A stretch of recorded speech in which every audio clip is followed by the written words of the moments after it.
Assalamualaikum warahmatullahi wabarakatuh. Pada pertemuan kali ini, kelompok kami akan membahas materi hakikat perlindungan dan penegakan hukum. Sebelumnya, izinkan kami untuk memperkenalkan diri terlebih dahulu. Nama saya Akbar Ataya Santoso, absen 1. Di sini saya akan menjelaskan faktor-faktor yang mempengaruhi perlindungan dan penegakan hukum. Nama saya Kezia, nomor absen 17, dan saya akan menjelaskan apa itu perlindungan hukum. Assalamualaikum warahmatullahi wabarakatuh. Nama saya Muhammad Rizky Rawan, absen 20. Nama saya Nur Cahyo Abian Wibowo, absen 22. Nama saya Raina Fitriasa Sikirana dari absen 24. Saya Sahita Gwiratna nomor absen 26 akan membahas dampak perlindungan dan penegakan hukum. Apa itu perlindungan hukum? Kelompok kami mengambil pengertian perlindungan hukum menurut dua ahli, yaitu yang pertama adalah Andi Hamzah. Perlindungan hukum dimaknai sebagai daya upaya yang dilakukan secara sadar oleh setiap orang maupun lembaga pemerintah, swasta yang bertujuan mengusahakan pengamanan, penguasaan, dan pemenuhan kesejahteraan hidup sesuai dengan hak-hak asasi yang ada. Kedua adalah Siman Juntak.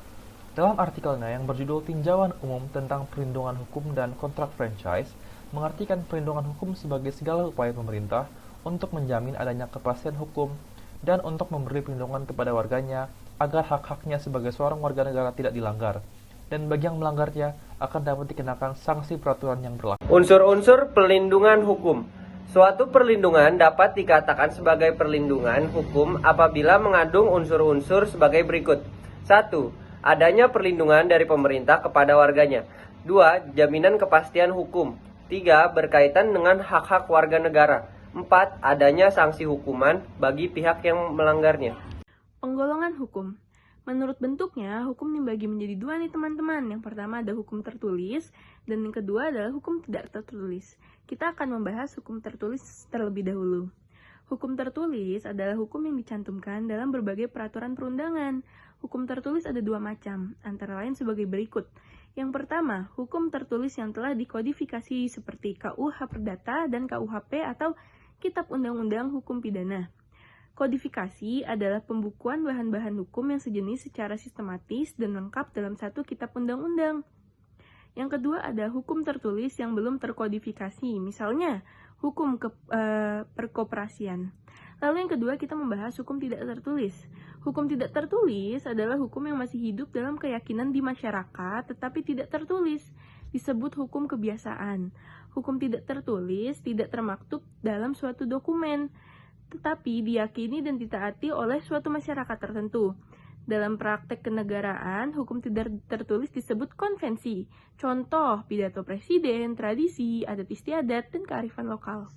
Perlindungan dan penegakan hukum tentu ada dampaknya. Sekarang saya akan membahas dampak dari perlindungan dan penegakan hukum. Yang pertama, tegaknya supremasi hukum. Supremasi hukum bermakna bahwa hukum mempunyai kekuasaan mutlak dalam mengatur pergaulan manusia dalam berbagai macam kehidupan. Dengan kata lain, semua tindakan warga negara maupun pemerintahan selalu berlandaskan pada hukum yang berlaku. Tegaknya supremasi hukum tidak akan terwujud apabila aturan-aturan yang berlaku tidak ditegakkan baik oleh masyarakat maupun aparat penegak hukum. Yang kedua, tegaknya keadilan. Tujuan utama hukum adalah mewujudkan keadilan bagi setiap warga negara. Setiap warga negara dapat menikmati haknya dan melaksanakan kewajibannya yang merupakan wujud dari keadilan tersebut. Hal itu dapat terwujud apabila aturan-aturan ditegakkan. Dan yang terakhir, mewujudkan perdamaian dalam kehidupan di masyarakat. Kehidupan yang diwarnai suasana yang damai merupakan harapan setiap orang.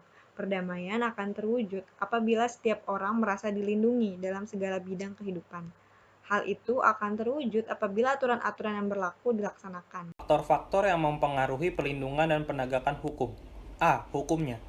Dalam hal ini yang dimaksud adalah undang-undang dibuat tidak boleh bertentangan dengan ideologi negara serta undang-undang dibuat haruslah sesuai dengan kebutuhan dan kondisi masyarakat di mana undang-undang tersebut diberlakukan. B. Penegak hukum, yakni pihak-pihak yang secara langsung terlibat dalam bidang penegakan hukum.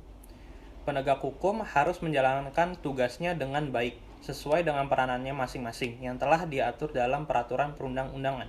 C. Masyarakat, yakni masyarakat lingkungan di mana hukum tersebut berlaku atau diterapkan. Maksudnya, warga masyarakat harus mengetahui dan memahami hukum yang berlaku, serta menaati hukum yang berlaku dengan penuh kesadaran akan penting dan perlunya hukum bagi kehidupan masyarakat. D. Sarana atau fasilitas. Sarana atau fasilitas tersebut mencakup tenaga manusia yang terdidik dan terampil, organisasi yang baik, peralatan yang memadai, keuangan yang cukup, dan sebagainya. Ketersediaan sarana dan fasilitas yang memadai merupakan suatu keharusan bagi keberhasilan penegakan hukum. E. Kebudayaan, yakni sebagai hasil karya, cipta, dan rasa yang didasarkan pada karsa manusia di dalam pergaulan hidup. Dalam hal ini, kebudayaan mencakup nilai-nilai yang mendasari hukum yang berlaku. Nilai-nilai mana merupakan konsepsi abstrak mengenai apa yang dianggap baik sehingga dianut, dan apa yang dianggap buruk sehingga dihindari. Polisi yang baik itu cuma ada di TV aja sih.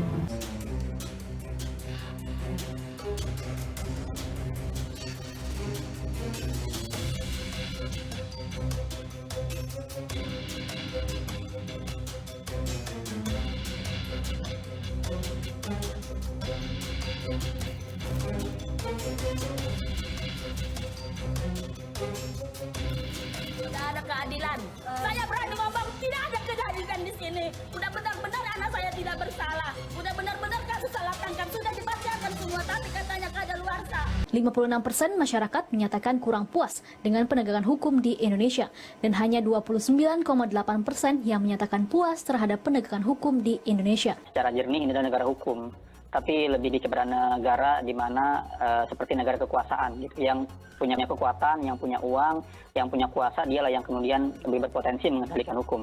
Rakyat-rakyat biasa yang kemudian punya posisi yang lemah, tertindas, pada akhirnya YLBHI menemukan tidak ada kekuatan mereka di mata hukum. Jadi sebisa mungkin cari LBH terdekat jika ada masalah. Itu yang pertama, darurat ya. Kasus di Kalimantan Timur ini, Mas Herman ini, itu didampingi oleh YLBH Samarinda. Korbannya ketakutan, Mbak. Korbannya nggak berani mengajukan, melaporkan ke Propam gitu. Yang YLBH Samarinda ini kemudian mencoba meyakinkan korban untuk berani. Jadi sekarang kuncinya masyarakat harus berani dan kemudian tahu caranya. Kalau memang nggak berani sendiri, ke LBH setempat.